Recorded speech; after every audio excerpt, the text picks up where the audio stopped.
ఈ 5th generation fighter AMCA తయారు చేయడానికి పూర్తిగా వాయుసేనకి నేవీకి రెండిట్లకు వస్తుంది. ఇది ఈ యుద్ధ విమానం అందుబాటులో రావడానికి యుద్ధం చేయడానికి అందుబాటులో రావడానికి 2034-38 వరకు వెయిటింగ్ చేయాలి. అంటే చూడండి ఎంత కాలం మనం వెయిటింగ్ చేయాలి. ఆల్మోస్ట్ ఇంకొక 12 సంవత్సరాలు వెయిట్ చేయాలి. కానీ ఒక 5th జనరేషన్ ఫైటర్ ఇప్పటి వరకు ఏంటంటే 3 దేశాలు 5th జనరేషన్ ఫైటర్ తయారు చేసేసుకుని యుద్ధంలో ఉపయోగించడం జరిగిపోతున్నాయి. అదేంటంటే అమెరికా F-22 రాప్టర్ ఒకటి, F-35 ఫైటర్ అని 2 ఉన్నాయి అక్కడ.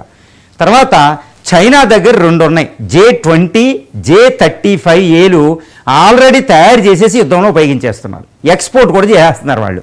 అమెరికా కూడా ఎక్స్పోర్ట్ చేస్తుంది. ఇక రష్యా తన అమ్ములు పోతుల 5వ తరం యుద్ధ విమానం Su-57. ఈ 2 ఆల్రెడీ ఈ 3 దేశాలు 2 తయారు చేసుకుని యుద్ధంలో ఉపయోగించేస్తున్నాయి.